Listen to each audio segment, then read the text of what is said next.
Marami po pa sa ating lahat. So, marami nga po ang nakapansin na malaki daw ho ang potential ni Beyonce at pwedeng-pwede na nga daw po. So, ang galing ni Beyonce.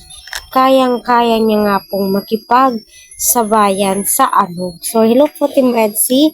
Shout out po sa inyong lahat at marami pong salamat sa lahat na nag-subscribe sa aking channel. Naway pagpalain po kayo ng Panginoon.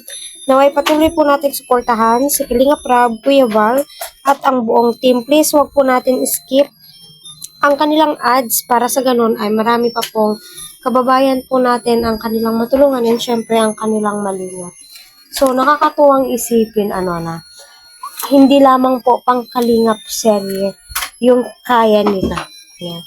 So, ito ay may mga script na po silang binabasa, no? Nag-a-acting na nga po sila, no? May mga taong or hindi lamang po kalingap ang kanilang nakakasalimuha.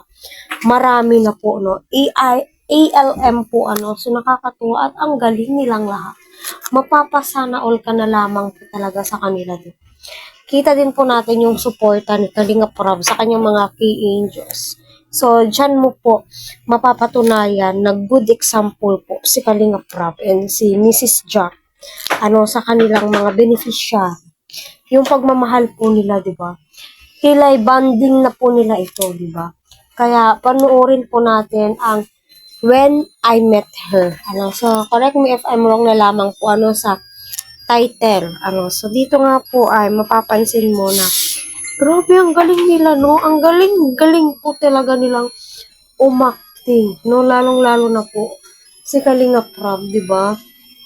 So, marami ang nagsasabi na malaki nga daw ho ang potential ni Beyonce na mag-artista kasi nga po, no, bukod sa height, no, bukod sa mga actingan po nila ay may beauty, no, beauty and brain po ito si Beyonce, hindi lamang po pangkalingap, pwedeng-pwede na, no, 'di ba, director? Alam na alam po ng mga director yan kung ano po yung mga pasok sa criteria, pasok sa banga. So dito mapapansin mo, no? Marami pong dialogue sila Beyonce, no? Yung tipong script na katutok po sa kanila. Ang camera, aside nga po sa Jomcar, yung nasa intro, no? Yung title ay Selos, diba? Siguro, no, sobrang proud nga po ni Kalinga Prab dyan, no, sa mga key angels niya kasi ang laki ng improvement, no, ang laki ng pinagbago po nila. At dati ay nahihiya po sila sa camera, ngayon yakang-yaka na, So, siguro, no, may isasalang pa po yan. Yan po yung kwento ng buhay nila Ate Edna, paano sila nagkakilala ni Kuya Val, saan nag-umpisa ang kalingap, no? 'Di ba?